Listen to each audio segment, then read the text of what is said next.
తెలంగాణలో పంచాయతీ ఎన్నికల పోరు ముగిసింది. 3 విడతల్లో ఎన్నికల ప్రక్రియ బుధవారంతో ముగిసింది. అయితే పంచాయతీ పోరులో అధికార కాంగ్రెస్ పార్టీ హవా కొనసాగింది.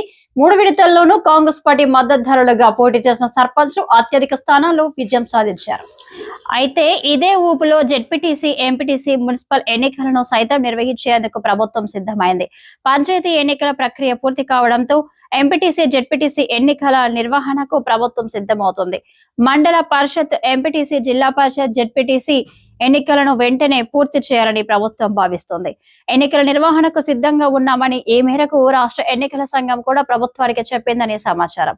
దీంతో ఈ నెలాఖరులో ఎంపీటీసీ, జెడ్పీటీసీ ఎన్నికల నిర్వహణకు నోటిఫికేషన్ విడుదలయ్యే అవకాశం ఉందని సమాచారం. మరోవైపు తొలుత మున్సిపల్ ఎన్నికలు నిర్వహించాలని ప్రభుత్వం ఆలోచన చేస్తుందట. అన్ని అనుకూలిస్తే ఎంపీటీసీ, జెడ్పీటీసీ ఎన్నికల కంటే ముందే మున్సిపల్ ఎన్నికలు నిర్వహించాలని ప్రభుత్వంలోని ముఖ్యులు పేర్కొంటున్నట్లు సమాచారం. పంచాయతీ ఎన్నికల్లో కాంగ్రెస్ పార్టీ అత్యధిక స్థానాలను కైవసం చేసుకుని పల్లె ప్రజలు అధికార పార్టీ వైపే ఉన్నారని నిరూపించింది.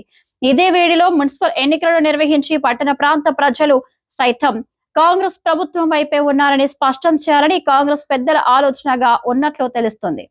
అన్ని కుదిరితే జనవరిలోనే మున్సిపల్ ఎన్నికలు నిర్వహించే అవకాశం ఉందని పార్టీ వర్గాల్లో ప్రచారం జరుగుతుంది. అయితే పార్టీ పరంగా జరిగే మున్సిపల్ ఎన్నికలకు ముందే బీసీ రిజర్వేషన్లపై ఎలాంటి నిర్ణయం తీసుకోవాలన్న అంశంపై ప్రభుత్వం కసరత్తు చేస్తుంది.